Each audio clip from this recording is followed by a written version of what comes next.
Hello guys, welcome to another episode of surferbrg's review time. I'm your host surferbrg, and I'm going to review this pretty good game. It was made by Capcom. You know, Capcom made a bunch of games for the NES, I've noticed.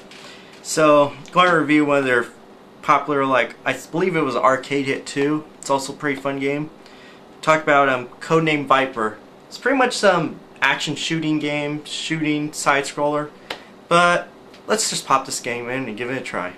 So this game is kind of a little different since they bought it to the NES version. And at least the cool part is they did include a storyline. So storyline is basically you're this one character, his name is Mr. Smith.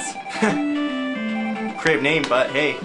And basically I guess you're on a briefing to go to South America, I believe.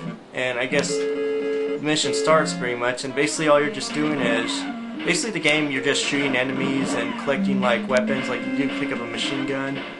And you do pick up victims or hostages when you go behind the walls. There are a few problems I had with the game because sometimes enemies come and start moving too fast that you can easily get attacked, or even if you get damaged you lose life. But the cool part is at least this game does cut you some slack. Instead of dying immediately, you get 2 chances per life. So that's pretty good. So basically all you're just doing is pretty much shooting up enemies, and I guess the only problems I have with the game is the way the enemies damage you. Sometimes if you bump into them, even if you try and maneuver, no matter how many times you try and maneuver attack, sometimes you can easily hit you like crazy. And that could be a big problem. And graphics are pretty good. I like the music. I do like the gameplay, especially the weapons you get. You get a handgun, but then pretty soon you pick up ammo that allows you to use a machine gun. And so, the game's pretty awesome actually. I guess I do have some concerns, I guess, is maybe just the attacks and the way you get damaged and stuff. You do score up extra points too, so they did include a score system. So not only you're beating the game, but you're also scoring high points.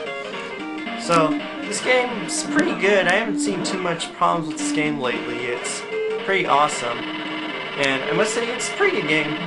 I did have problems while playing it. It even takes time. At least they gave you continues too. They even have a difficulty setting too, which is pretty good.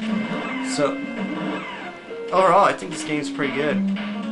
So why don't I pause the gameplay footage and yeah, talk about the rest. Overall, I'd say this game's pretty awesome. It's pretty decent. It's a pretty awesome game. I guess the only concern I have is, you know, the attacks the enemies do. And sometimes you get damaged easily. But they do have options, and at least they did make it to where the game does cut you some slack in the game. So that's why I do appreciate the game. It's pretty fun to play. It's really good arcade. Capcom does make really good games for the NES and stuff. So overall rating, I'm going to give the game 7.5. Even though the graphics are pretty good and the gameplay, but it's still, it's kind of like an NES game, so I don't know what to say about graphics and stuff, as well as gameplay and stuff. It does have minor problems in graphics, but overall, let's just give the game a 7.5. So that's all I have to say. See you guys later.